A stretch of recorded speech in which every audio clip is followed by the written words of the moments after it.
Okay, so good morning.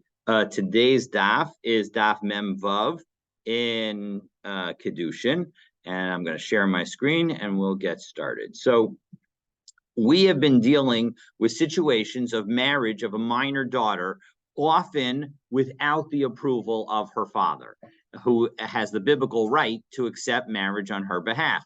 So if the father were to marry her off, everything would be fine.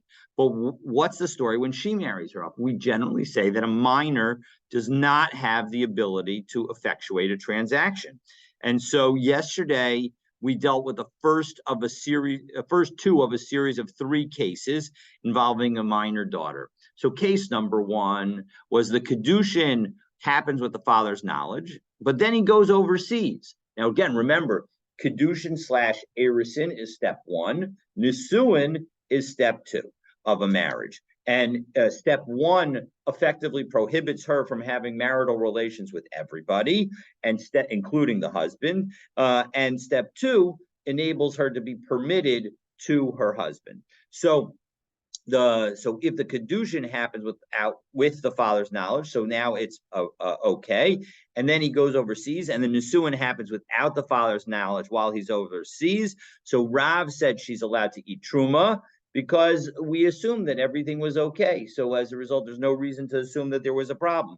Ravasi says no, we maybe the father's going to protest, and it won't be a valid final marriage, and we say that you need to have the final marriage, even though biblically, we said that erisin is sufficient in order for a woman to eat the truma of her husband. But the problem is that since she remains in her father's house, we're worried, according to at least one opinion, that she's going to feed some of the truma that she gets to her siblings and family, and that would be prohibited because that food is prohibited to her. Is prohibited to them. It's only permitted to her because she's married to them, but she's in her father's house, so it doesn't feel like that. So that was Ravasi. So Ravasi said no, she cannot eat truma. Then we had the same case, except now the father's present at the time of Nisuin. So now we have a machlokes in a later generation of Rav Huna and Rav Yirmiyah bar Abba, and Rav Huna says no, she's not allowed to eat truma. And frankly, even Rav, who says in our original case that she is allowed to eat truma, she would not be allowed to eat truma because maybe the silence here is boiling anger, is that he's really upset and he just can't even get the words out. He's so upset. And according to Rav Yirmiyah bar Abba, he says the exact opposite. No, even Rav Asi, who says that she's not allowed to eat truma in the first case because maybe the father will object, here, since the father is present, we're going to assume that he's not going to object because he's not saying anything, and we're going to think that silence is assent. And so as a result, Rav Yirmiyah bar Abba says even Rav Asi would allow the woman to eat truma in this situation. And so now we go to case number three. And now case number three, as we pick up with the Gemara, 5 lines from the bottom, first word on the line, niskadsha shelo l'das avia. So now we're going to change the first step. In the first two cases, the first step was with the father's knowledge. Now we're going to assume it was without the father's knowledge. So without the father's knowledge, they did erisin and nisas shelo l'das, and then and similarly, the marriage happened. The last part of the marriage happened. The nisuin happened without the father's knowledge. But unlike the two previous cases, or unlike aspects of the two previous cases, va'avia kan, but the father was here and he said nothing. So Rav Huna Amar Ochelas, Rav Huna says he can eat. This is really quite remarkable because remember, in the prior case, the main difference was the fact that the main difference between this case and case two, where Rav Huna says she's not allowed to eat, is the fact that the first part of the nesu, the erisin, was done with the father's knowledge. So it's remarkable. Here, the first part was done now without the father's knowledge, and now we're going to say that she's allowed to eat. We're going to see that that's going to be remarked on in a moment. Rav Yirmiyah bar Abba Amar Eina Ochel. So Rav Yirmiyah bar Abba says no, she can't eat, even though Rav Yirmiyah says that in the case where the father agreed the first time and now was present and silent the second time, she's allowed to eat. Here, when he never agreed in the first place, we're going to say she's not allowed to eat. That makes more sense to be more strict in this situation, according to that. So Amar Ula, this is, great line here. It's like vinegar to the teeth and smoke to the eyes, right? It is totally confusing. I don't understand. By the way, I remember doing an experiment. I think it was in 4th or 5th grade. It smelled up the classroom. That's why I remember it so well. Where I put, we had to put an egg, in vinegar. Oh no, it was it vinegar? I think it might have been vinegar, and it actually, softens the egg so that it can actually go inside. Get put into a gallon milk carton, the mouth of a gallon milk carton, even though the egg is actually bigger. Anyway, that's totally nothing to do with anything. But the point is the teeth get demolished in vinegar, and similarly, smoke undoes the eye. So the point is that I've been totally undone by this. So hashda mohasam. I don't understand. Look at this over there now and over there. The Kiddushin do, right? So when we said that the Kiddushin was valid, so then Amrat lo achla, you told me that she's not allowed to eat in case number 2. Hacha lo kol shekain. Here, the only difference is that now the first part was not a definitely biblically approved marriage, and now you're not telling me. And isn't that a kol shekain? Shouldn't she certainly be prohibited? So near in divrei Talmud. So as a result, I think that Rav Yirmiyah bar Abba is going to be correct. So Amar Rava says, no, let me explain to you why Rav Huna says the way he says. My time of the Rav Huna. What's the reasoning of Rav Huna? The point is that when you have the father being silent twice, it is as if the father is saying that the daughter should be treated like an orphan in his lifetime. Now, a reminder, what does it mean, an orphan in the father's lifetime? If a father marries off his daughter when she's a minor, and then her husband either divorces her or dies or passes away, she is left as a yisoma, as an orphan in the father's lifetime. Because even though the father is still alive, since she fully got married, since she did nisuin, she is no longer in the father's jurisdiction, and she doesn't go back into the father's jurisdiction. And as a result, the father's not allowed to marry her off again, not allowed to sell her off, not allowed to do anything with her. She is in her own possession. And so what we're saying here is that a father who sees his daughter act independently and doesn't say anything is essentially waiving any rights that he has to her. So as Rashi says, Ho banasa b'masa yisoma b'chayaya av b'chayav kidsha. During his lifetime, she got married. She did Kiddushin, v'hisiya, and she did Nisuin, atzma, on her own, shaloladato, without his knowledge. So it's ki'ila he yisoma. It's as if she was an orphan. V'hu ra'a v'shasak, and he saw and was quiet. So heftir zechus sheyesh lo ba. So either he has given up, he has made hefker, he's made ownerless the rights that he has to her, so he's no longer has any rights to her. Sheshestiku kahoda, that his quiet shtikato hoda'ah, that his quietness is effectively assent. So either way you want to view it, Rashi offers us 2 explanations. Either his quietness is assent, or he, by not saying anything, he's effectively giving up his rights. The bishlama niskajla daito, that when in the situation where she got married with his with assent, Venisa shalola daito, and now does not give assent, and he did not give assent for the second step, for the nisuin, ikalamemer b'chadashdika retach, that maybe when it comes to one situation of being silent, so then maybe he's upset about kulihai lo shut. But when when somebody is that offensive to you, you're not going to be quiet. So one time, we can all sit and stew over the person who, doesn't, leave the light fast enough in the car, and so you give them the New York minute and then some. But then when they go to the second light and they're at the second light and they still don't leave the light quickly enough, then you're going to be not quiet, because that's very upsetting. So anyway, the point is that bottom line is that we're going to say that Rav Huna's explanation is that a person can get upset and be quiet about it once, but they're not going to be quiet about it twice. Okay. So that brings us to the two dots. And now we're going to have a further rule involving a minor daughter who marries without her father's knowledge. So Rab is going to qualify what he has said. Itmar. When it comes to a minor who's marrying a minor daughter who's marrying without her father's permission, Amarav bein avia yecholim la'akev. After that happens, there is an ability of both her and her father to undo it. Now, why? So Rashi helps us out.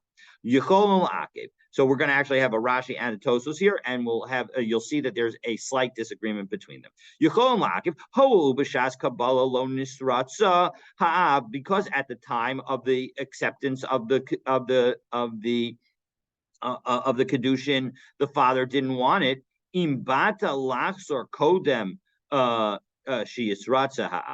If she wants to come and undo her marriage before the father consents, chozeret, so she can undo it.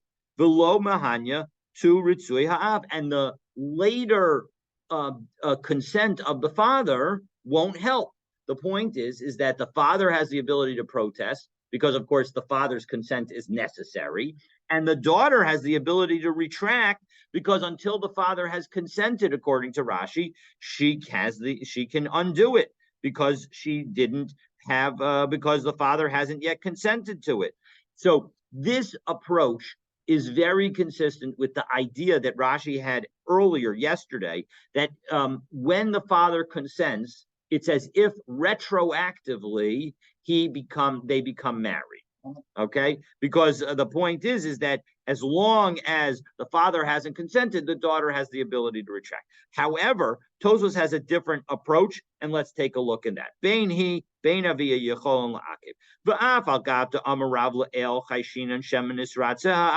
Even though earlier, when it comes to the daughter marrying on her own, we are worried that the father will consent.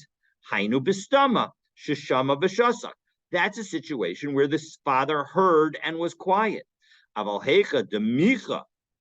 However, when he objects, gila b'daita v'lo mibai im lo nisratza ha'av sheyachola hi la'akev el afilu nisratza ha'av yachola la'akev. That and we're going to tell you that not only can she object where the father has not yet objected, but if the father has heard and not consented, then even at some later time, if the father does consent, she still has the ability to object, because the father didn't effectively consent immediately.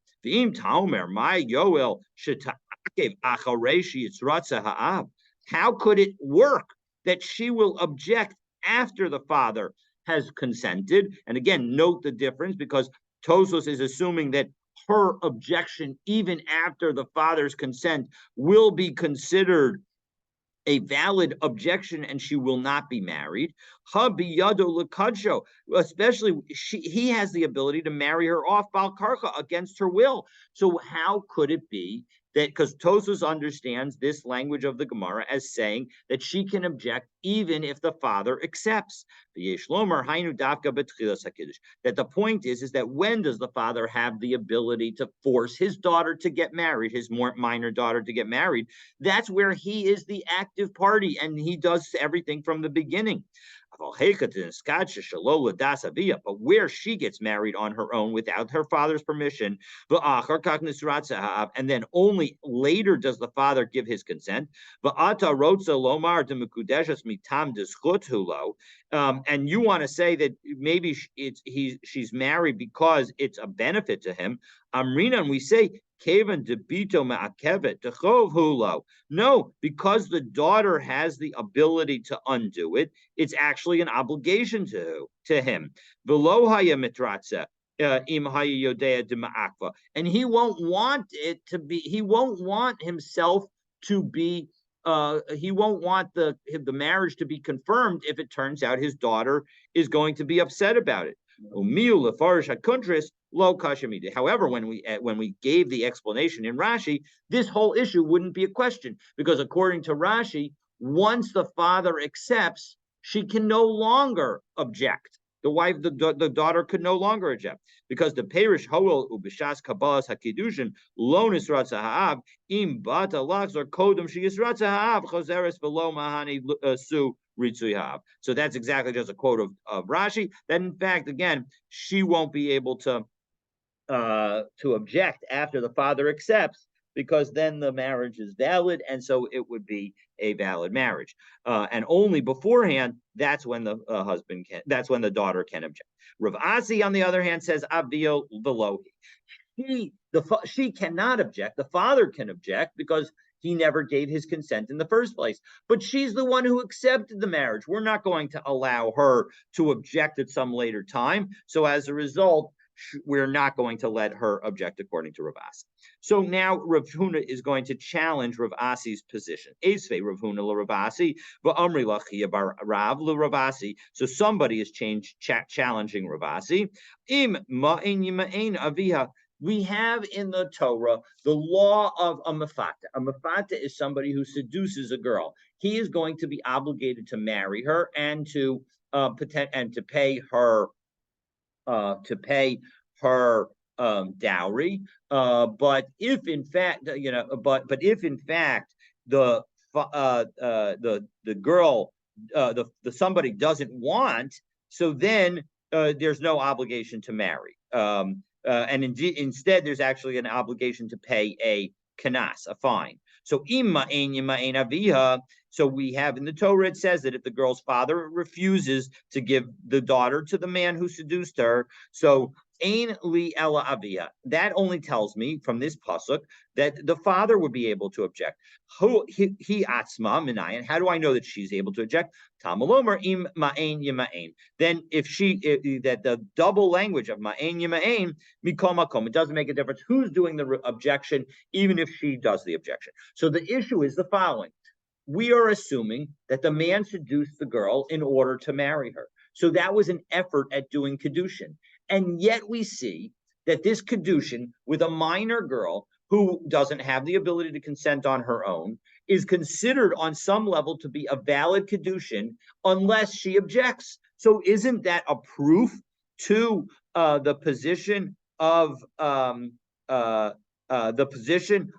Rav, that both she and her father have the ability to block the Kiddushin, and a contradiction to Rav Asi? Doesn't that undermine Rav Asi completely? So no, Amrlahu Rav actually answers on behalf of Rav Asi that this is not actually a problem to Rav Asi. Lo tizlu basar ibcha. No, you don't. That proof is not correct.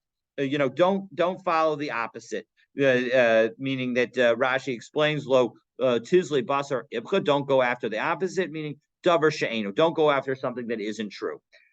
Because Rav Asi would be able to answer to you. Kagon shapita shalolasham ishus. Maybe the seducer had no intention to marry the girl. He just wanted to seduce her. So Pita. So now the question is, well, 1 second. Pita shalolasham ishus karabe. Do you need any kind of verse to tell us that the father and the daughter have the ability to object to a marriage when the man who did the seducing had no intention to marry her in the first place? Why do you need a verse to tell you that? So Amar Rav Nachman lo marshim misholim knas kemafuta. No, the point is that even though the man didn't have any intention for marriage, if the girl says she doesn't want to marry him, even at some later time, then he's going to have to pay the fine. Exactly. Amrle Rav Yosef ihachi hainu detanina. Well, 1 second. Maybe you can say that this following brisa supports and is consistent with the new interpretation that we've given to the verse in the Torah. So, because what does it say in the Torah? It says, "Mahor yimareno lo leisha," that seducer is supposed to give a dowry for her to become his wife. And what is the point? The point is that the seducer needs to do a new act of Kiddushin.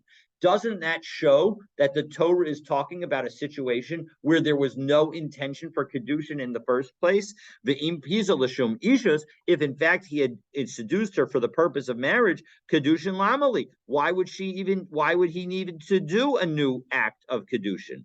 So doesn't it show that the verse must be talking about a seduction, not for the purpose of marriage? So Amrle Abaye says, no, that is not a great proof, because remember,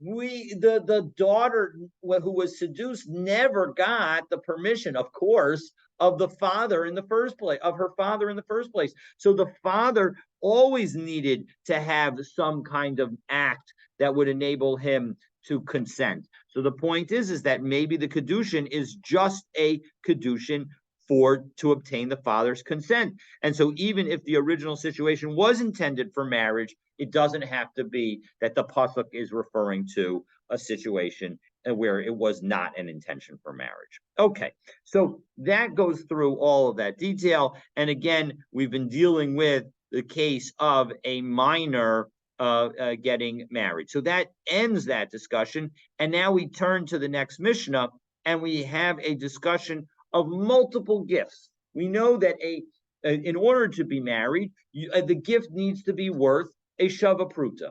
So what happens if you give lots of different things that are not equal to that are not individually a shava pruta, but might aggregate to a shava pruta? So it depends on the wording that you use. So let's take a look in the Mishnah, and that will come clear. Ha'omer le'isha hiskachi li'bitamarazu, marry me with this date. Hiskachi li'bizu, marry me with this date, etc. And so each time the husband repeats, marry me. So the point is that in order to be mikadeshet. So im yesh ba'achat me'en shava pruta mikudeshet. If one of the dates that he keeps doing over and over, he gives to her, one of them finally is worth a shava pruta, then she's married. But v'im lav eina mikudeshes. But if not, then she's not married. Bizu, bizu, ubizu. If he says, listen, marry me with this date, and with this date, and with this one, and with this one, and with this one, well, then clearly he's trying to aggregate them all up. And so in that case, im yesh shava pruta bekulan mikudesh. Then, as long as all of them together are worth a shava pruta, then it will be a valid marriage. Im lav eina mikudesh. But if not, then she won't be married. Haisa ochels rishona rishona. Now, I'm going to be clear here. Rashi, in fact, notes this, that where, in fact, we're not clear which case this is modifying. Is this case modifying case number one, where all of them had a separate language of marry me with this one, marry me with this one? Or is this modifying marry me with this one and this one and this one and this one? But the bottom line is she's eating each of them. Haisa ochaz rishona rishona. She's eating each of them as they come. Then one of them needs to be worth a shava pruta. So is that modifying the first case and emphasizing that even when she eats them, we're going to not aggregate? Or is it modifying the second case and saying that even though ordinarily we would aggregate, because he's saying bizu, bizu, bizu, we're not going to aggregate if she's eating them as they come? So we will see that actually that's a machlokes, but let's take a look and we'll get there in a moment. So Montana hiskachi. Who's the one who's saying that that each time if the person is saying marry me, you separate them and don't treat them as a single statement, as a single entity? So Rabbi Shimon, it must be Rabbi Shimon. Ad sheyomar shvua lachol echad be'echad. That he's the one who says the following. It's a completely different topic, but you'll see that it's related.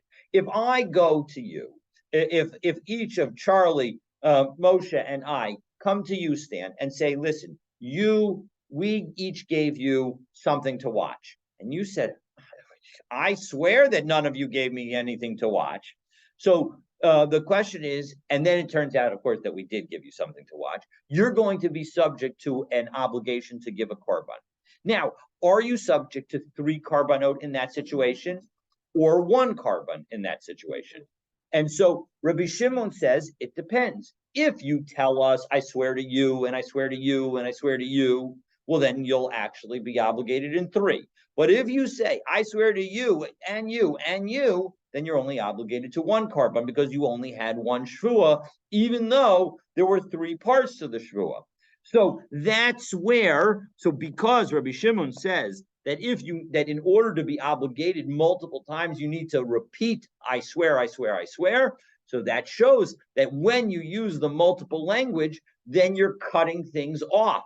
And so as a result, that's why he would say that. And so as a result, he must be the author of our Mishnah.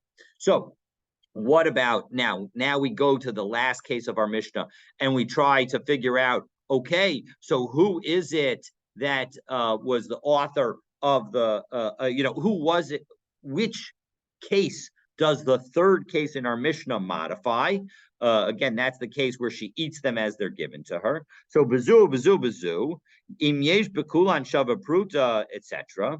So ahai, on which, even though the quote is the 2nd case, it's actually telling us the 3rd case, which one does it go on? So, ilema aresha, if you tell me that it goes on the 1st case, now we're going to show the problems with each of the explanations. Because if you tell me it goes on the 1st case, my area ocheles, who cares if she's eating it? We already know that each of the items are going to be treated individually. Afilu menachas nami, even if she leaves them all aside, you're not going to aggregate them. Meaning, at the moment, the Gemara's understanding is that if she eats them, so then they're no longer in existence. So I would think that it would be less likely to aggregate. But if you leave them to the side, maybe you would aggregate them because you can see them all. His kachili bezu ka'amar. That since she says for each one, marry me with this one, it's clear each one has to be individually its own pruta. So why are you telling me this? You're not telling me anything I didn't know. Ela aseva. So you want to tell me that this is going on the end, but ba'afilu b'kamaisa. Even if you were to say that the 1st date was worth a shava pruta, that's a problem because v'hamilvahi, it's a loan. Why is it a loan? Well, look, here's the story. Here's the understanding of the Gemara at this moment, and indeed, we're going to see. We'll take a look at Rashi and the actually, we probably won't need the Rashi because I'm going to explain it outside. So here's the story. If I go to a woman and I say, marry me with this, and with this, and with this, when am I done? When am I finished my act of doing the marriage, that the marriage actually takes effect? It is not in the middle. It is only when I am done telling her all of the wonderful things that I am giving her that I am marrying her. So the point is that if she eats it before I'm done, then effectively she's turned what I've given to her, which was effectively something for her to watch. She's eaten it. Now she owes it to me because I haven't done my act of Kiddushin yet. I have not finished my act of Kiddushin. And so as a result, the Kiddushin can't possibly take effect.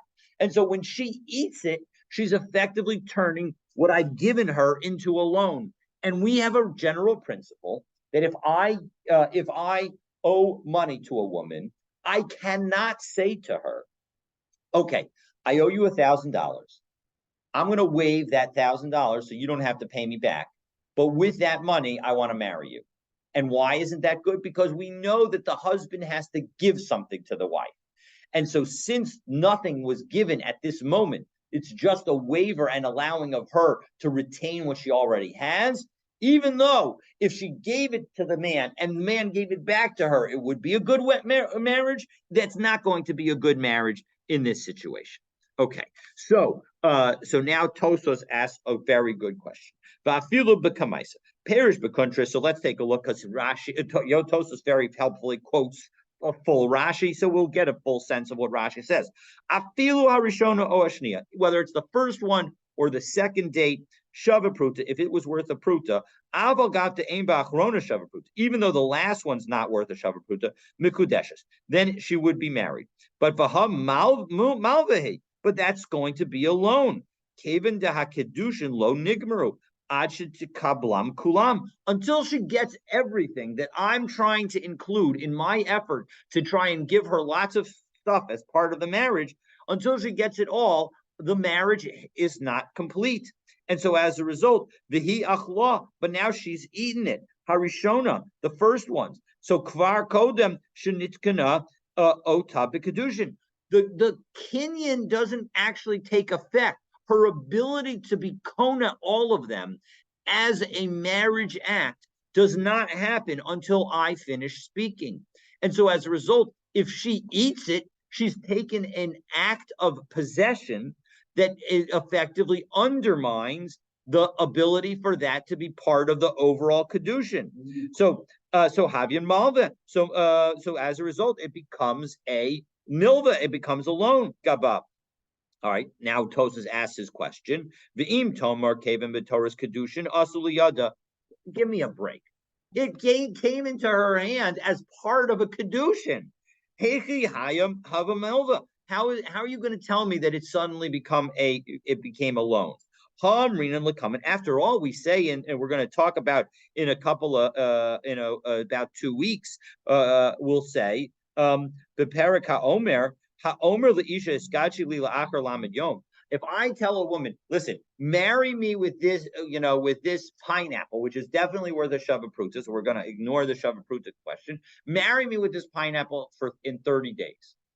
So, afilu nisachlu hamos. Even if she were to consume the money, if she were to use the money or consume the pineapple in the case that I just gave, mikudeshes, she's married. So alma lav milva. Doesn't that show that when she eats something even before the marriage takes effect, that it's also it doesn't turn automatically into a loan? So Torah's kedushin asuliyado, and isn't that only because the pineapple that I gave her came into her hand as a result of my effort to engage in kedushin, and so it's clear the context is kedushin and not a loan. So no. You don't actually, that strong argument doesn't follow from the case of marry me in 30 days, because v'yesh lomer, v'yesh lechalek, dehasam hari hadibor nigmar kodem shenis aklu. The question is whether the man has finished speaking, meaning has his conveyance completed. That when his conveyance and the message that he's trying to convey have all been completed, well, then if she eats it before the marriage takes effect, that doesn't change the nature of the gift. The gift was for marriage. But aval hacha delo nigmaru hakedushin. The kedushin wasn't even finished yet, because ad achar misira, until after he gives her everything, achrona, until he gives her the last item. And it was within that time period that he's eating the first and the second. So now it becomes a loan for her. So I thought that was really a very clear tosos to help us understand this case. So the bottom line is we now saw that it doesn't make sense to have that last statement be either about the first statement in the Mishnah or the second statement in the Mishnah. So how do we understand it? So, of course, as I said, we're going to understand it both ways. First, we're going to have Rabbi Yochanan, who's going to say, Rabbi Yochanan is going to actually say, we don't have any explanation. So, Rabbi Yochanan, Hare Shulchan, we've got a table. Hare Basar, we've got meat. Hare Sakin, we've got a knife. Ein lanu lechol. We have no ability to eat. We've got all the ingredients here. We have all three pieces. We have the first part of the Mishnah, the second part of the Mishnah, and the third part of the Mishnah, but we have no understanding of how this is all supposed to go together. So that's what Rashi explains. Ravu Shmuel, Amri Tarvayu. So Rav and Shmuel offer the first real answer, and they say, La'olam Aresha. It's really going on the first case. The Lomi Boy Kamer, and it's telling us something that we might not have thought otherwise. because Lomi by Menachas. It goes without saying that certainly if she leaves it to the side, each statement is going to be viewed individually. The Shavapruta in Ilolo, that if one of them is worth a Shavapruta, it's going to be a marriage, but if not, it's not going to be a marriage. Aval Ocheles, Hoa Mikarva Hanaisa, because she's getting the benefit of each one immediately. Ema Gamra Maknaya Nasha. I might think that she's committing to say that if each one I'm going to it's based on the hana that she already had. And so as a result, with each one, maybe I would, in the case of eating it, aggregate. So when in our Hava, we thought that it was more obvious that if you ate it, it would not be all aggregated. Now we're saying, actually, no, maybe if you eat it, it is less obvious. It's less obvious. Maybe because she ate it and had benefit from it, we should aggregate them all together. So Kamash Malan. So that's why the Mishnah is telling us, no, even if she eats it, we're not going to aggregate it. Rabbi Ami Omar, Rabbi Ami says, no, La'olam HaSeifa. It goes on the last case. And Umay Ajiehe Ba'achas Mehen Shava Pruta. And what is meant when we say in the Mishnah that at least one of them is worth a Shavapruta, it means that the last one has to be worth a Shavapruta. And so as a result, you're right. Any of the first ones, if she ate them already, it's too late. It's already a loan to her. So Amar Rabba, Shmamine mid Rabbi Ami Tlas. We learned three things from Rabbi Ami's statement. One, Shmamina hamikadesh b'milva ena mikudeshes. That if you get married with a loan, that is not a marriage, and we said that already because you need to actually give something. Ushmamina hamikadesh b'milva upruta. That, and in addition, if you marry somebody with a loan and a separate coin, even though you are waiving the loan also, and that may be a much larger amount, the coin itself is sufficient. Daita pruta. The woman's mind is going to be on the pruta. She is going to be married. Ushmamina maus ba'alma chosrin. That if in fact the money never works for a marriage, then it's a loan. So it is as if she needs to give it back. And this, I don't know whether this is the only source, but this is certainly a clear source that suggests that if a man were to give an engagement ring to the woman and the woman ends up not marrying him, then the engagement ring would need to go back. Itmar, Hamakadesh Achoto. So now we're going to say a related item, because one of the things that we learned from Rabbi Ami is that if a man says, it was that he says that the woman must return the money given for Kiddushin if the Kiddushin does not take effect. So what happens if you give money and you say that it's for Kiddushin in a situation where everybody knows that the Kiddushin is not valid? So that's what we're going to talk about now. So Inmar, Hamakadesh Achoto, if you try to marry your sister, and again, if you try to marry your sister, you've done nothing. So Rav Amar Mos Chosrin, the money needs to be returned. Shmuel Amar, no, Mos Matana, the money's a gift. Rav Amar Mos Chosrin, the Rav says the money needs to be returned. Adam Yodea she'ein Kiddushin Tovsin Ba'achoto, the Gemar Nasan L'Shum Pikadon. And so the man knows that Kiddushin doesn't take effect with his sister, and so as a result, he's just trying to give her a deposit for her to watch. Why doesn't he just tell her that it's something to watch? He thinks that she won't accept it, so he's trying to hide exactly what he's doing, and so as a result, he'll say it's for marriage. Ushmuel savar maos matana. And the Shmuel says no, the money's considered a gift. Adam Yodea she'ein Kiddushin tovsim b'lachoto. A man knows that Kiddushin doesn't take effect with his sister, but Gamar Natan L'Shum Matana. And so as a result, it must be that he wanted to give it as a gift. So basically the same logic, but two different outcomes. The name of L'Shum Matana, why don't you just tell her that you want to give it as a gift? Savar Kasifa La Milsa. He's worried that it's going to be embarrassing to her. So, Masiv Ravina. So now Ravina asks and challenges Shmuel, who says that we would treat something that we know can't work as a gift. Because listen to this. Hamafrish chalato kemach. If I were to take challah from flour, now we know that there's a rule that when you make bread, you need to give some of it to a kohen. That is called the rule of challah. But that does not take effect. That rule does not take effect until you begin the process of making the dough. And you have the dough ready. So as a result, taking challah from flour doesn't do anything. And yet, so Eino challah, it's not actually challah. It doesn't have the status of challah. The gezel b'yad Kohen, and if you actually gave it to the Kohen needs to return it. It's as if it's stolen.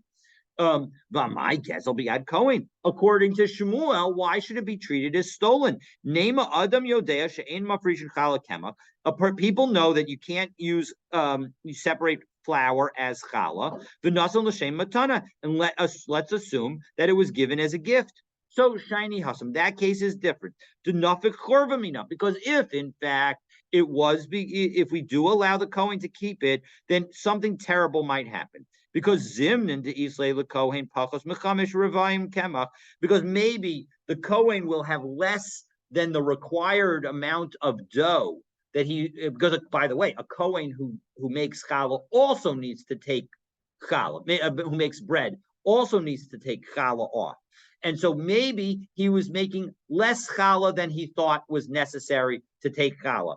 But now he added this flour to the challah, and now he has enough flour to take off challah. But he thinks that the flour that he just added was already challah. It was already sanctified for him, and so as a result, he has no obligation. If he has bread that is given to him as challah, he has no obligation to take further challah from that. So, for example, if he's given dough as challah, and now he bakes it, or he adds it to other challah, it does not add to the other challah for the purposes of determining whether or not he's making a minimum shear, a minimum volume that will trigger the challah obligation. So v'hai alish lay bahadi adadi. So now he's going to mix the two doughs together. The kasavar nitakna isaso, and he thinks that it's already fixed his dough.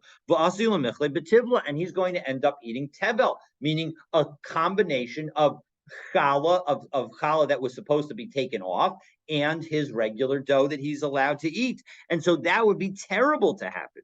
Well, 1 second. How could that happen in the first place? Because everybody knows you can't take challah from flour. So wouldn't this Kohen also know that fact? So Yodea ve'ena Yodea. He knows that you're not supposed to. He knows it and he doesn't know it. Yodea she'en mafresh challah kemach. He knows that you're not allowed to take challah from flour, ve'enu yodea, but he doesn't really know it because the savre time of my, he's thinking that what's the reason? Mishum tircha the Kohen. We don't want to make the Kohen do all that work of actually turning the flour into dough, into bread, etc. The tircha the Kohen achelte. And so therefore we make sure that he takes challah from dough. But maybe maybe the Kohen is allowed to forego it. And so since the Kohen has chosen to accept the flour, maybe the flour will be considered a valid taking of challah. So therefore, it's a knowledge without a knowledge. And so as a result, we are worried, in fact, that the Kohen might make a combined challah, that is a combined bread that is actually obligated in taking of challah, and he will not have taken the challah, and he'll end up eating tevel. Well, 1 second. The tehevi truma. Why? Listen to what we are allowed in connection with truma. The lo ta'achel achi yotzi aleha l'challah mimakom acher. Why don't we just say that the rule is that if a Kohen receives flour, the Kohen is obligated to take challah on that flour from another source, and will just require him to make a further separation. Meaning, why not make the rule that the Kohen gets to keep the challah, to keep the flour that was given to him as challah, and he just needs to separate more challah in order to make sure that he doesn't accidentally eat tevel. So milotan, after all, we have another situation where a gift is allowed to be accepted, and the recipient of the gift just takes truma a second time.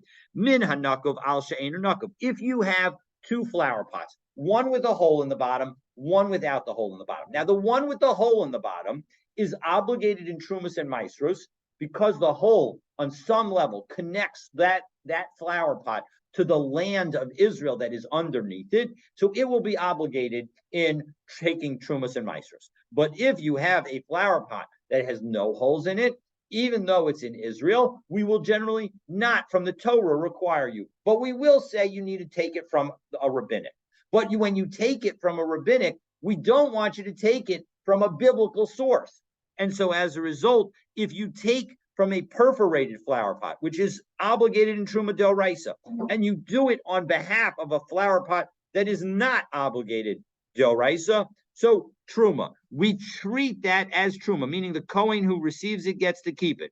V'lo te'achel, but the Kohen's not allowed to eat it, ad sheyotzi aleha Truma u'maser mimakom acher. He needs to take Truma and Meiser from another place that has a similar level of obligation. He can't take it from a greater obligation case. So betray money, size. So 1 second. When you have two flower pots, then the Kohen will understand that he needs to do something over again. But b'chad mana lot size. But when it comes to the flour that's being taken, the flour's all in one pot, all in one container. There's the flour and the flour. He's not going to realize that there's a difference between the two. So as a result, he's not going to size. He's not going to list it.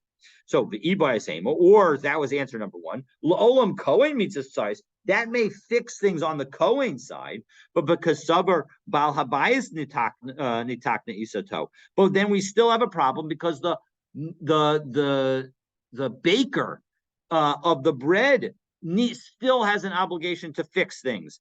And he may not realize that he needs to fix things. But 1 second, as we noted earlier, why would he not know that he needs to fix things? Doesn't everybody know that you're not allowed to take challah from flour? So no, Yodea ve'ena Yodea, Yodea shemein mafrishin b'challah b'kamach ve'ena Yodea to savar taimamai mishum tircha de Kohen tircha de Kohen kibla alei. So again, maybe the whole point is that he thought that you're not supposed to take flour because it's a pain in the behind for the Kohen who now needs to make it into bread. But here the Kohen was so kind to accept it. So as a result, he'll think that it is a valid effort to take challah.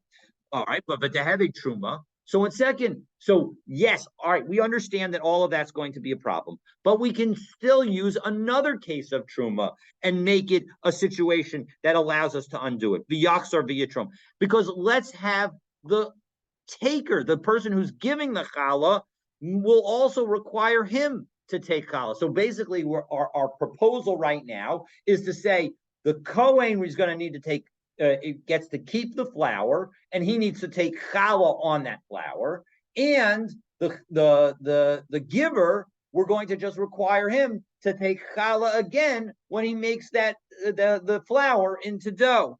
And we'll just put an obligation on both of them, and everybody will be safe.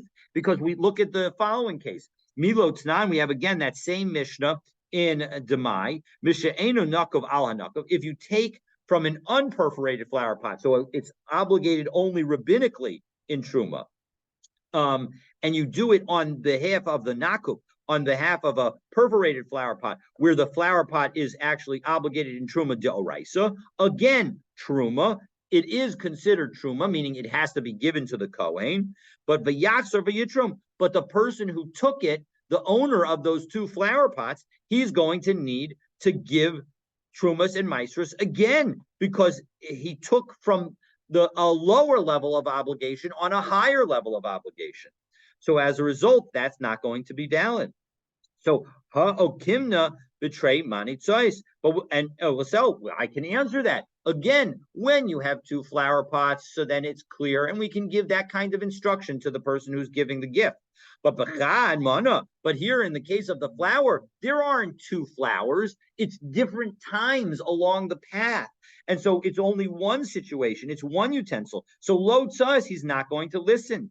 The lo tzas, 1 second, you're going to tell me he's not going to listen? V'hatanan hatorim kishus, if you take cucumbers as truma, the nimtza mara, and it turns out that they're bitter, avatiach, or you take a melon, the nimtzes saruach, and you find that it's spoiled, truma v'yaksar v'yitrum. It was a valid truma, but you need to do it again. So here we have a situation where there's only one pot, there's only one big pile of cucumbers, there's only one big pile of melons, and you've now taken a spoiled one and you've given it as truma, and yet we tell you that you need to do it again. So we can tell people to do things over again, even when there's only one grouping of items that you're trying to deal with. No, that is a different case. Shiny Hassam, Oraisa, Truma Ma'al Yehi, Midrabi Eli. No, because the truma that you take, even if it's a spoiled item, is considered a valid truma, as Rabbi Eli teaches, which we'll have in just a second. We are now going to say that we don't, even because it biblically works, we can just put on a rabbinic requirement to take a second time, because we all, even if you don't do it, we know that biblically you fulfilled your obligation. So, to Amar Rabbi Eli, as Rabbi Eli says, how do I know that if you take bad food on behalf of good food, if you use inferior truma, and that even for the premium food that you have, it is going to be a valid truma separation, and that the so shenemar velosisu alav chet b'harimchem eschelbo, that you should not do a sin when you take aside the produce as truma, because what would the sin be? Because you're going to take bad food on good food. That would not be appropriate, right? If I'm trying to give a nice gift to the Kohen, I shouldn't take my worst quality food and give it to him. That isn't appropriate behavior. And so the Torah is telling you not to do that. But it does it in a way, im enu kadosh nisius chet lama. If in fact the whole thing doesn't become consecrated, why would there be a sin for doing any kind of separation? So mikan latorim minara alayafesh trumata truma. So this all teaches us that in fact, when he takes the truma, it is a valid truma. It does actually work to take truma from bad stuff on good stuff. And so as a result, this shows that when will we allow a one pot situation to say you have to do it over again? It's only when the action that we're asking you to do over again has been fulfilled biblically. But in the situation that we're talking about, where one is taken challah from flour, you have not fulfilled your biblical obligation. And so as a result, we have totally undermined the question. And so although we asked a phenomenal question on the position of Shmuel to say, hey, why don't we treat the challah that's taken as flour as a gift? We've answered the question. And so we have, in fact, two different viewpoints. We have both the viewpoint of we have the viewpoint of Rav, who says that the money's got to be returned, and the gift is treated as a pikadon, as something to be watched. And we have Shmuel, who says when you're dealing with something that's in an impossible situation, we're going to treat it as a gift, with the caveat that if in fact it's going to lead to lots of problems, so then maybe we won't treat it as a gift. And so, all right, so now, oh boy, I didn't realize how much I didn't scroll, so I'm going to scroll a little bit. So now what happens if the man includes lots of dates, but instead of saying, so in our Mishnah, we had two situations. We had a situation of marry me with this one, marry me with this one, etc. And we said that those all need to be individually. And we had another situation where we said, marry me with this one and this one and this one and this one. What happens if I say, marry me with all of these dates? Now, is what's the story in that situation? Do we aggregate? Do we not aggregate? What happens if she's eating, etc.? That's going to be the start of our Gemara, God willing, tomorrow. So have a wonderful day. I clearly was very emotive, or I used my hands a lot, because apparently I've raised my hand accidentally as part of doing this. Hopefully that didn't distract people, and I wish everybody a wonderful, wonderful day. Yasher Koach, I remember some of this stuff from just doing your Yerushalmi Demai. Awesome. It's very, very, Demai is a very confusing Masechet, so you should call it. It's a very confusing Masechet. Well, it deals with the almost entire Masechta is about uncertainty. Exactly. That always makes things even more difficult. So, Yeah. all right. Have a great day, everybody. Thank you.